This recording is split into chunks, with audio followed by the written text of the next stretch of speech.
नमस्कार, आदाब, सत श्री अकाल। स्वागत है आपका अपना चैनल धर्म द स्टोरी टेलर। उम्मीद है आप सभी अच्छे होंगे, आपकी फैमिली अच्छी होगी, आप अपना और अपनों का ख्याल रखें। यह कहानी यूपी की एक ऐसी फैमिली की कहानी है जहां 10 साल इंतजार करने के बाद उस फैमिली में बड़ी मिन्नतों के बाद एक बेटा पैदा होता है। माँ ने बहुत लाड़ प्यार से पाला। पति एक प्राइवेट नौकरी करते हैं। उन्होंने बेटे को पालने में कोई कसर नहीं छोड़ी। बाप का नाम रमेश और माता का नाम कल्पना था। उन्होंने बेटे का नाम बहुत प्यार से रोहित रखा था। बेटे की अच्छी पढ़ाई करवाई। बेटा देखते देखते बड़ा हो गया। उसकी शादी की बात होने लगी। चूंकि लड़का पढ़ा लिखा था, अच्छा था, तो उसकी गवर्नमेंट जॉब लग गई। गवर्नमेंट जॉब के कारण रिश्तों का तांता लग गया। एक दिन शादी भी हो गई। कुछ दिनों के बाद घर में पोते खेलने लगे। खुशियों से भर गया घर। धीरे धीरे समय बीतता गया। अब रमेश और कल्पना थोड़े बूढ़े हो चुके थे। कुछ दिन के बाद कल्पना के पति रमेश का देहांत हो जाता है। फिर कल्पना के ऊपर दुखों का पहाड़ चढ़ जाता है। जो बेटे बहू उसे बहुत प्यार करते थे, समय के साथ उनके व्यवहार में बदलाव आ जाता है। बहू अपने मायके वालों के चक्कर में अपनी सास को ताना देने लगती है। बहू की नज़र में सास चुभने लगती है। समय के साथ बेटा भी बदलने लगा। उसकी पत्नी जो बोलती थी वह उसे मानने लगता था। वह माँ के प्यार को भी भूल गया।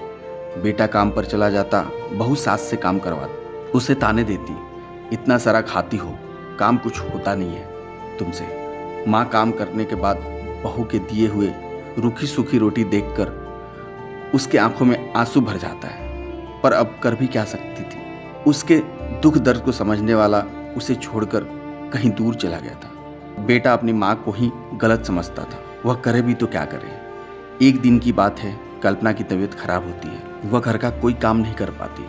बहू से बहुत उल्टा सीधा बोलती है। जब उसका बेटा आता है, माँ बेटे से बहू के बारे में बोलती है, पर बेटा ध्यान नहीं देता। तब कल्पना को बहुत अफसोस होता है। बहू की शिकायत बेटे से करने के बाद बहू ने माँ को बहुत उल्टा सीधा सुनाया और अपने पति को बोली कि इस घर में मैं रहूंगी या ये। इस पर रोहित बोला कि अब मैं क्या करूं। पत्नी बोली कि इनको आप वृद्धाश्रम छोड़ के आ जाओ, नहीं तो मैं अपने मायके चली जाऊंगी। इस पर रोहित फैसला लेता है कि माँ को वृद्धाश्रम छोड़ दूंगा। वह अपनी माँ को बोलता है कि तुम्हारे कारण मेरे घर खराब हो रहा है, हम लोगों को चैन से रहने दो माँ। आपको मैं आश्रम में छोड़ दूंगा, जिससे आप भी सुकून से रहो और हमें भी सुकून में रहने दो। यह सुनकर माँ के पैरों तले जमीन खिसक जाती है। जिस बेटे को इतने लाड़ प्यार से पाला, उसको कभी तकलीफ नहीं होने दी, आज वही बेटा मेरे से परेशान है, मुझे आश्रम में रखने की बातें कर रहा है। कल्पना बहुत रोती है, अपने पति को याद करती है कि अगर आप होते तो शायद यह दिन देखने को नहीं मिलता। रोहित अपनी माँ को वृद्धाश्रम में छोड़ देता है। यह देखकर माँ बहुत रोती है। उसका दिल बहुत दुखता है, जिसके लिए इस माँ ने जीवन भर संघर्ष किया। इस बेटे के लिए सब कुछ किया जो एक माँ को करना चाहिए या माँ कर सकती है, और आज भी अपने बेटे के लिए किसी भी तरह की परेशानियां ना हो, इसलिए वो आश्रम में रहने को तैयार हो जाती है। वृद्ध आश्रम में रह रही माँ हमेशा अपने बेटे को याद करती है, मगर बेटा केवल साल में एक बार उसे मिलने आ जाता है। कई साल बीत गए। वृद्धा आश्रम से बेटे को एक दिन फोन आया। उन्होंने कहा कि बेटा जल्दी से आश्रम आ जाओ, तुम्हारी माँ की तबीयत बहुत सीरियस है। बेटा जब अपनी बीमार माँ के पास पहुंचा, तब वो अपनी आखिरी सांसें गिन रही थी। रोहित ने माँ से उसकी आखिरी इच्छा पूछी। कहा, माँ मैं तुम्हारे लिए क्या कर सकता हूँ, बताओ। माँ ने कहा, बेटा इस आश्रम में गर्मी और मच्छर बहुत ज़्यादा है, यहाँ पर कुछ पंखे लगवा दे। फ्रिज नहीं होने की वजह से यहाँ पर हम बूढ़ों को कई बार भूखे पेट ही सोना पड़ता है, क्योंकि किसी का दिया हुआ खाना खराब होने से नहीं बच पाता। तो इस आश्रम के लिए एक फ्रिज भी खरीद देना। बेटे ने अपनी माँ की सारी बातें सुनी और अपनी माँ से पूछा, आपने इतने साल यहाँ पर निकाल दिए, पर आपने कभी भी यह बात मुझसे नहीं कही, और जब आपके पास टाइम नहीं बचा तब आप यह सब कर रही हैं, ऐसा क्यों?